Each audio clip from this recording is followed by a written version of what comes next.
Josh and Emily this week for the Seed of the Week. We're so excited to have you back. We're starting to pick up some momentum with these. They're super fun. And now you get both of us to fight over the camera space. So this week, oh man, this is one of my favorite podcasts we've had. We had Adam Brock back and MP so back, much fun, some of our favorite people. And we really started to dive into MP's kind of community food forest project. Yes. Yeah, and Adam was just he was just spouting off wisdom like the whole episode. Like it was so great. You're gonna make Adam go red. I think. I know. It was great. And so if you've listened to the episode, you know that the MP has this kind of core group of people that is trying to help in her neighborhood, this incredibly diverse neighborhood with people from all different income brackets, a whole bunch of First Nation people, and she's trying to bring all these people together to form this like community food forest, which is a big thing that they don't have all over the place out there. She's in Vancouver, I believe. And she's been doing it like it's been coming together like really quickly, and she's just trying to keep it going and find the right need for the community, and it's a really amazing project. Yeah. So we were talking about this and this process, and then we got back to thinking if you were in a previous one of our previous Smoker Masterminds, Josh had brought up the movement adoption curve. Mm-hmm. And this is totally applicable for this. So, Joshua, what is the movement adoption curve? It's actually I am forgetting the actual like originator of the curve, the study and how they studied the curve, but essentially it's market penetration curve. Isn't it market penetration? Yeah, but there's a name to it. A guy's name. And then market penetration curve. Okay. But it's all about how there's this kind of hockey stick moment, right? In a movement or in a market, when you're trying to enter a market and you're trying to penetrate a market in the sales side of things, like a product coming through. But it works in other ways as well. And if you look at this, there's been studies of this done all over. One that kind of picked up a lot of steam and thought was Malcolm Gladwell's book called Tipping Point. Right? I love Tipping Point. You should totally read it. I don't think he really brings up this curve necessarily, but he talks about the data, and he talks about the different... Hold one sec. We'll be right back. And we're back. We are back. Okay, so we don't know the name. We don't know the name of the curve thing. But we're calling it the movement adoption curve. We're calling it the movement adoption curve. It's actually... market penetration curve, right? Is what it goes by quite often. But Malcolm Gladwell also kind of talked about it in his book, The Tipping Point. Yes. And he didn't necessarily bring up the curve, but he brought up how when we tip over, when our movement kind of tips over into the mainstream, or when people kind of just pick it up and get it, or when something goes viral, there's a number of different ways you can describe this, right? And it's not actually, it's kind of fascinating that this pattern. It is a pattern, and if we're studying patterns and some of the invisible structures that happen, right? Well, this pattern, in Malcolm Gladwell's book, he kind of talked about it being, it works in the spread of HIV or teen pregnancy or, some of these other things as well. But it also works in when a movement's moving forward, or when someone's putting a new brand and bringing that brand forward, right? Right. So we have this market penetration curve, or the movement penetration curve, and some of the numbers that are fascinating around it is, it fits along with that 80-20 rule. Right? Love 80-20s. I don't know why. They're everywhere. I don't know why. It's like a rule of the universe. It's 80-20. Yeah, it's crazy. It's crazy. Like how the heck that actually exists in the world, but it exists everywhere. So 20% of the movement that you create is actually 20% of the movement creates 80% of the people, of the product that's created, of the message, and it's so that it's that early stage. You look at. So we're going to show you on your screen right now. Yeah. So here like over here or over here. Where's it going to go? Wherever I choose to put it. Okay. So you're looking at the movement adoption curve. So you can see in the beginning there's that purpose section. This is where you're starting out. This is where you acquire mavens and people who really believe in what you're doing. This is like some of your core team and some of your big believers. This is Another interruption. Another interruption. Kids are out of bed. And we'll be back. And we'll be back. And one. And we're back. Okay, so you're looking at the market penetration curve. So that first phase, you're building, you're identifying your purpose. Ooh, I'm getting violent with my hands. Be careful. She does this. I have to watch out for my mechanized hands. It's bad. And then Be grateful you're on the other side of the screen. Yeah. You're behind a screen, you're safe. My husband on the other hand. Yeah. Maybe not. Okay, so you start out by getting your core group of people that's super, right on with your purpose, right on with your vision, and then as you pick up a little bit of steam. And we actually, so let me cut it in. Go ahead, cut in. Cut you in here. We actually call those mavens, right? And Malcolm Gladwell operate those, or define those as those people that are highly responsive, that are going to say everything about what you're doing, right? They're just excited from the get-go, right? Yeah. And maybe they're not well connected. Maybe they don't vocalize it to everyone. But what they're doing is they are so well versed in the community or whatever it is that this movement is about, that they know everything about it, and they're going to tell you and teach you about everything about it, right? And those mavens are so important, and really they're like 1 to 3% of your entire movement, right? Yeah. Small portion, big power. But they're like, if you get them in line first, and if you have them on speed dial in the very beginning, that's like gonna blow it up. And Adam Brock kind of talks about this. It's like, what is that one person that you can build a really good relationship with, and that knows what's going on? And MP in the story, she's been talking with, she found this other. She has this core group. She's got two other people. Yeah, right. That are like right there in her core group. That have they have the same vision that they're working towards. Yeah, she's got her like. She's got her maven core. Her maven core, yeah. Yeah. And building out into the community, she's building those relationships. It really does take building those relationships with people, with those which we talk about in the podcast and in the blog post. It's focus on the relationships. Yes. Because that will be your bottleneck. So you should definitely give that a look as well. Listen to listen to the podcast. It's read the blog post. Yeah, it's so good. It's so good. So after we had our mavens, and now we are moving on to the next phase in the movement adoption curve, where we're connecting with connectors. And if you're in a business, specifically salespeople. Well, it's not necessarily in a business as well. There's certain people that are going to sell. That's true. You're That's always true. selling, That's right? True. You're always selling.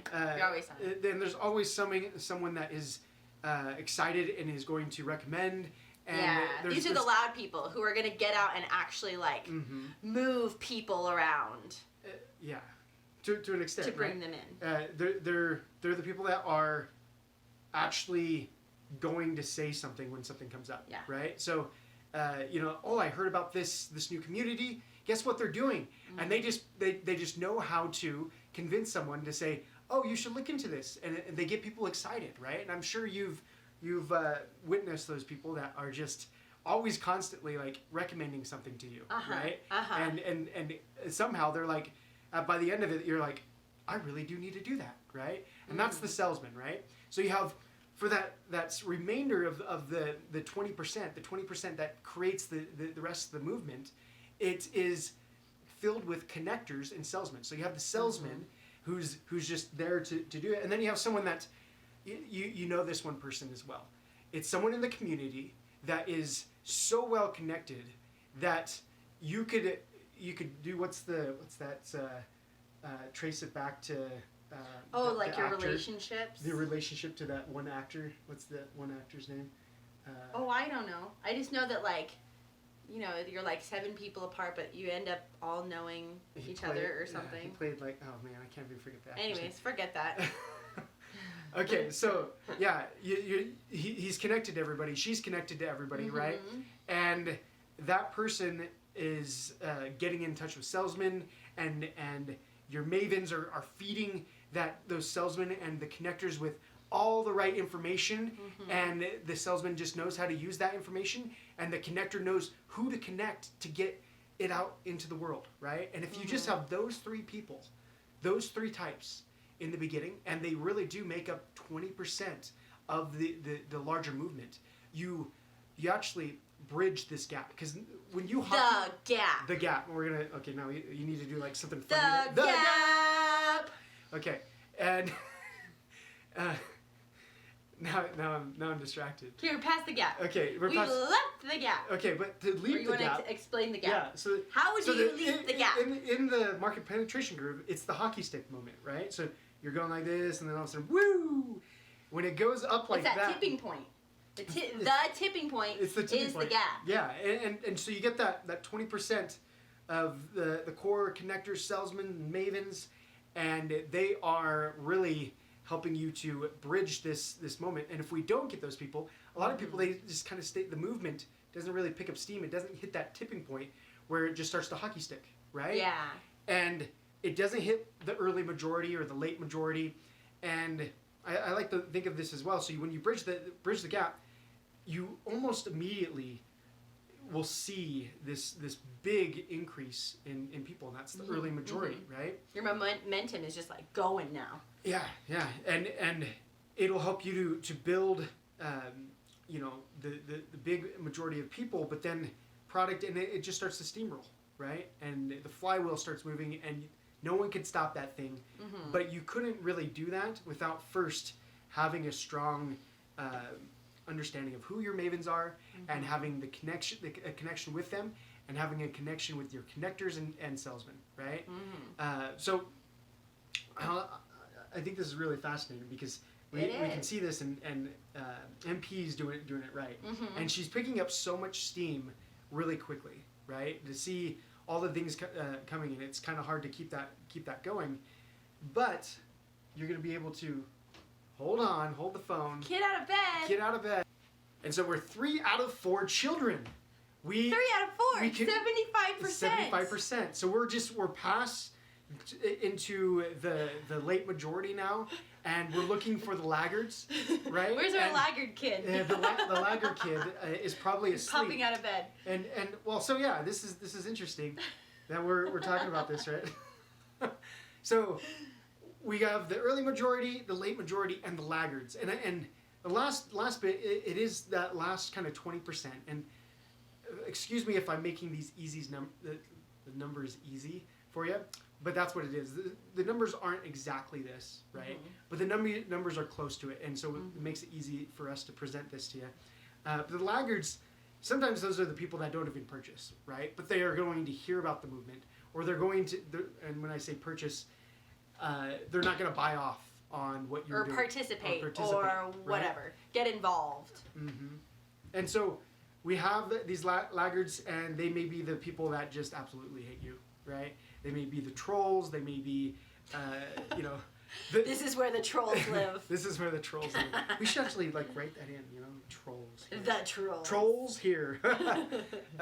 But yeah, that's the movement adoption curve, is what Emily and I are now calling it, right? But yes, it fits in so many different scenarios. If you are building a community, whether it's a community garden, or you're getting people to, you're advocating for more holistic solutions in your community. Yeah, if you're trying to have a large mindset change or cultural change, and this is with the permaculture movement too. Yeah. Right. It started with the mavens, right, and it moved to connectors, and I think as a movement we're trying to bridge that gap. I think we're so close to bridging that over gap. There, right? Yeah. But you can see it in so many things, so it's really cool. So it kind of brings up a really fun point here, but those connectors and salesmen, the connectors are going to get into some of the different types of people that we normally don't touch base with. They're not part of our core group, right? They're on the outskirts. They're on the edges. And if we're playing the edges right, we can get into more of the mainstream.